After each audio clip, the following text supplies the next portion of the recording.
Bueno, les decía en la introducción que es muy difícil, a pesar del clima político que vive Salta, es muy difícil excluirse de estas horas de incertidumbre, de horas difíciles que vive la Argentina a causa de la economía.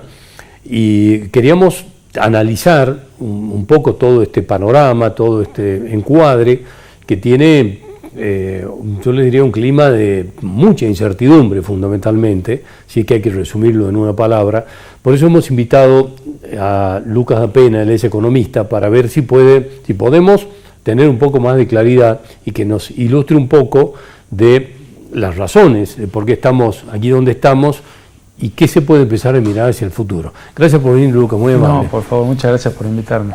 Bueno, es un momento frágil para la economía. Yo creo que muy bien definido, con incertidumbre, esa es la palabra que puede conceptualizar lo que está pasando en este momento, ¿no? No solo económica, la económica ya está, ya el mundo económico sabe cómo está la situación. Lo que pasa es que lo político le agregó mucha más incertidumbre. Y esta idea del gobierno de tratar de llegar sin sobresaltos hasta agosto y posteriormente hasta diciembre se les ha complicado sobremanera, ¿no? Porque se han diluido los liderazgos políticos, nadie sabe quién conduce, digamos, desde el punto de vista político. Es decir, es muy difícil el manejo de una economía en crisis sin liderazgo político. Es que, bueno, justamente, ¿quién manda hoy?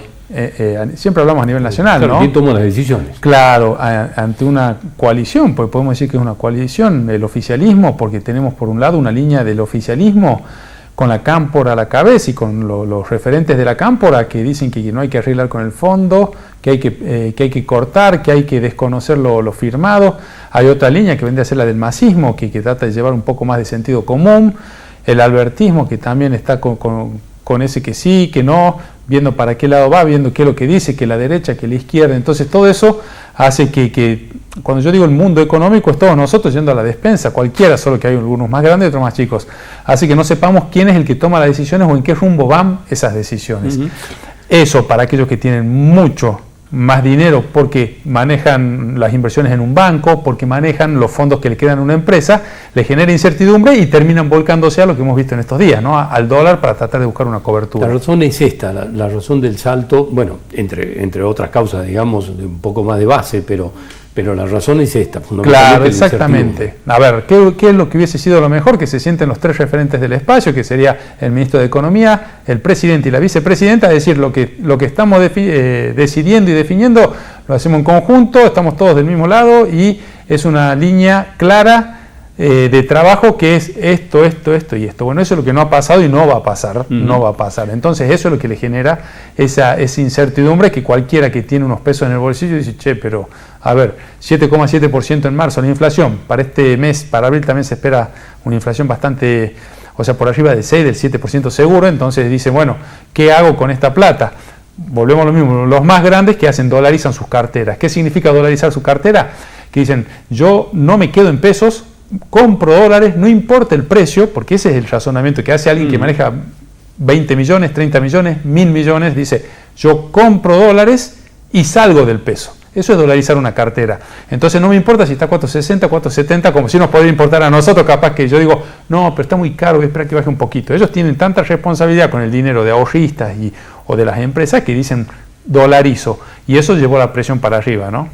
Ahora, hay como, a ver si tenemos cómo plantear, porque parece que nos encontramos con problemas estructurales que de pronto también se convierten en problemas coyunturales. Digamos, el problema estructural grave de la Argentina de muchos años es el déficit fiscal, sin lugar a dudas. Ese déficit fiscal lleva, digamos, a que se tenga que sostener un Estado que no hay con qué sostenerlo, no hay reservas, no hay dólares, entonces también aparece esta coyuntura de la falta momentánea de dólares, que es lo que me parece que tiene como brasa hoy, claro, masa en sus manos, ¿no? Había una relativa, podemos decirlo de esta forma, una relativa tranquilidad de que se llegaba sin solucionar los problemas estructurales que son a ver, hay una cuestión de fondo que bien lo decías, se gasta más plata de la que entra, algo que ninguna familia podría hacer. Entonces, ¿qué es lo mejor siempre? Que haya más ingresos, no bajar gastos, sino que haya más ingresos. Para eso, ¿qué tendría que pasar? Tendría que crecer la economía. ¿Qué necesita la economía para crecer? Un liderazgo político, previsibilidad y poder político. Bueno, nosotros no tenemos ninguna de esas tres variables en este momento. No hay un liderazgo político porque hay tres, no hay poder político porque está atomizado y no hay previsibilidad porque es un gobierno que en 5 meses tiene unas PASO. Entonces, ante esa situación había una relativa tranquilidad de que dejemos los problemas estructurales para el próximo gobierno y tratemos más o menos de llegar en una situación más o menos pasable, es decir, con una inflación parecida del año pasado, con una actividad académica, una actividad económica, más o menos similar.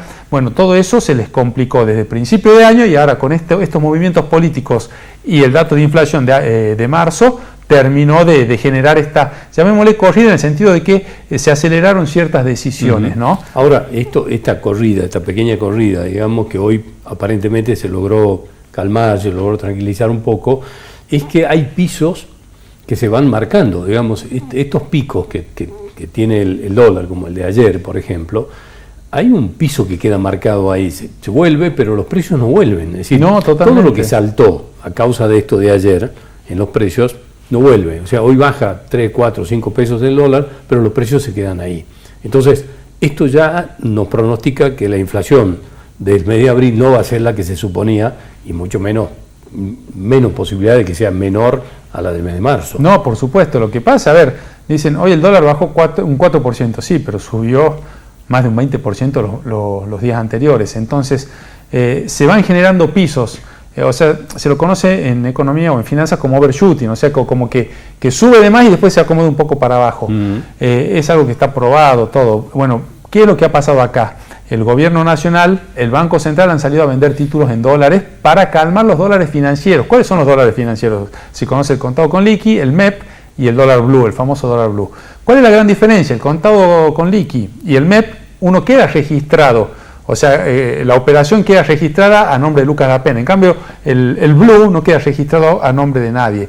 Entonces, esto le digo a la gente para que entienda. Entonces, ¿qué es lo que hace el gobierno? En el único que puede trabajarlo es en el contado con liquidación y en el dólar MEP. Y que esos tiren a la baja el dólar blue. Esto es medio técnico, pero para que se entienda. Ahora, bueno, ¿cómo lo está haciendo? Está vendiendo títulos públicos. ¿Y de quién son los títulos públicos? Y del Banco Central. ¿Y de quién es el dinero del Banco Central? Es nuestro. Entonces, lo que estamos viendo nosotros es que se están vendiendo reservas que no se deberían vender para tratar de calmar. Vamos a ver, ojalá que dure, pero es bastante escéptico el mercado, la economía, de cómo puede seguir esto. O sea, si uno le pregunta a cualquiera qué va a pasar de acá a 3 meses, no está claro. Porque se han caído todas las proyecciones que había.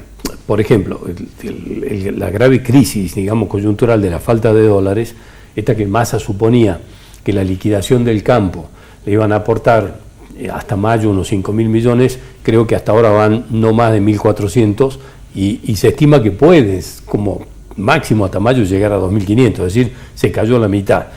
Entonces, si tenés un sector político del gobierno que a uno de las, creo que son dos, y te pido que me corrijas si no es así, de las dos fuentes de financiación de dólares que tenés, que es el campo y el Fondo Monetario, porque no hay más, lo atacás permanentemente, pero además estas condiciones como la de ayer que hace un productor, dice yo no liquido, o sea, este es el fin del dólar soja, a esto iba toda esta introducción, digamos, sí. con esta disparada de ayer, yo no creo que haya un productor que quiera liquidar, a menos que le acomoden otro dólar soja más alto.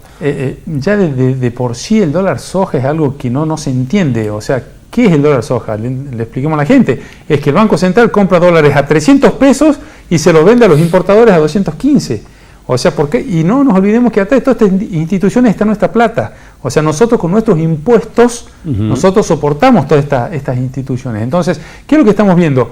Que el Banco Central compra 300 pesos el dólar y se lo vende a algunos importadores a 215. Entonces ya hay incongruencias en las herramientas económicas. Y ahí eso hay que financiarlo con emisión. Pero totalmente. Entonces, y la emisión sigue favoreando la inflación. Entonces, ¿qué pasa? La inflación hace que todos los... esto se explica para que se entienda. No es que suben los precios, el peso argentino pierde valor. Entonces, si pierde valor contra la harina, contra la yerba, contra el aceite, contra la entrada del cine, contra el lomito que uno come en la esquina, obvio que también va a perder valor contra el dólar. Lo que pasa es que el gobierno, somos argentinos y sabe que el dólar es un termómetro, que todos vemos el dólar, en cambio no vemos tanto el precio de la yerba. Entonces, como todos vemos el dólar, trata de pisarlo, los famosos cepos. Ahora, bueno, ¿qué pasa? Cada tanto se producen estas subidas para acomodarse un poco el precio del dólar con respecto al precio de todas las otras cosas que subieron en la economía.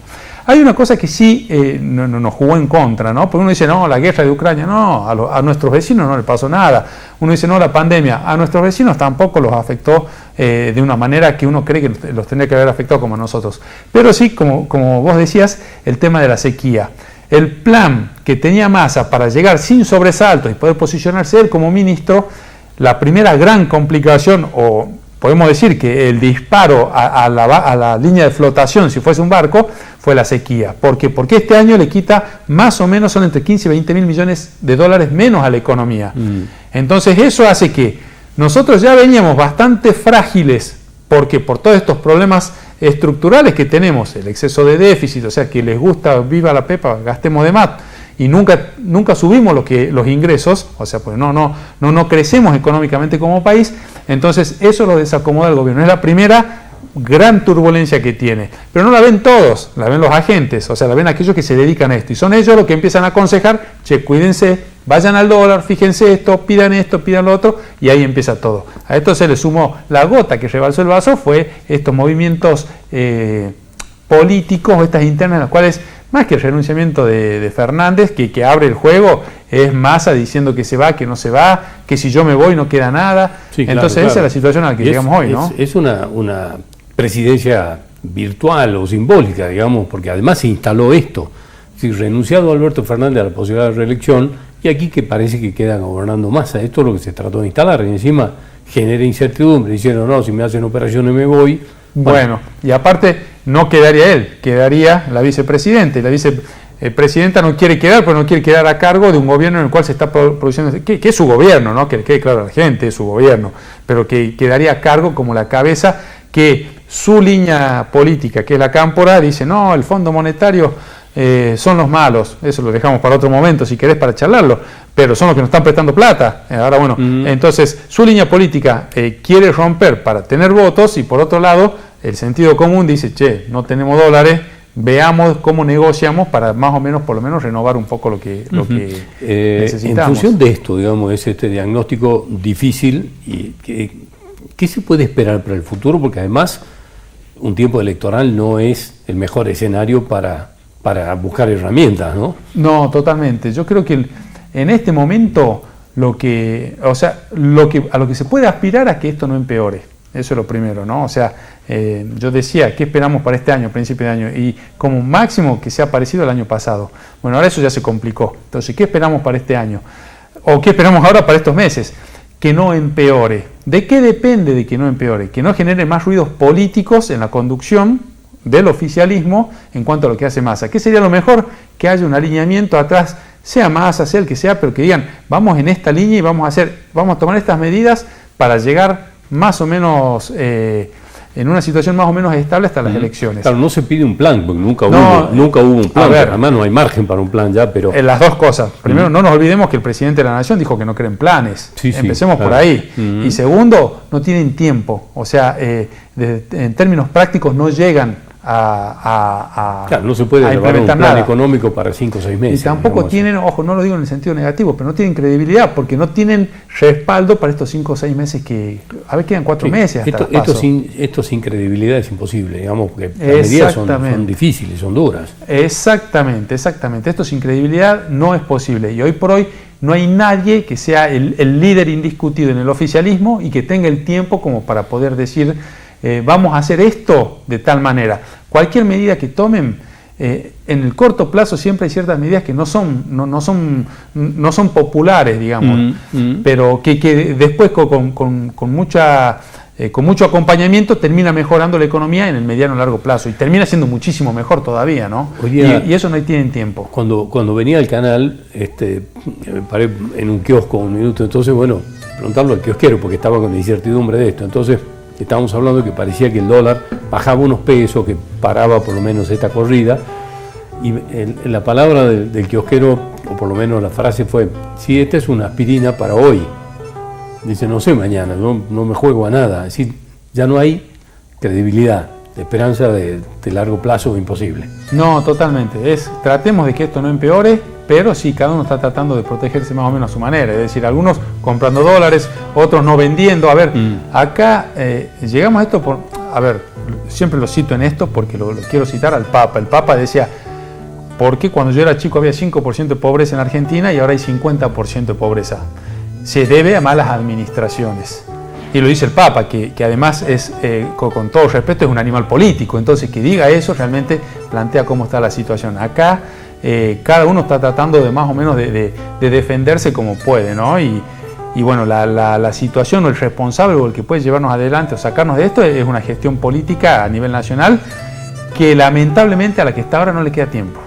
Gracias por venir, Lucas, muy amable. No, por favor, muchas gracias por la invitación. Hasta cualquier momento. Quédese ahí, ya volvemos nosotros y vamos a estar charlando en el próximo bloque con un candidato a gobernador.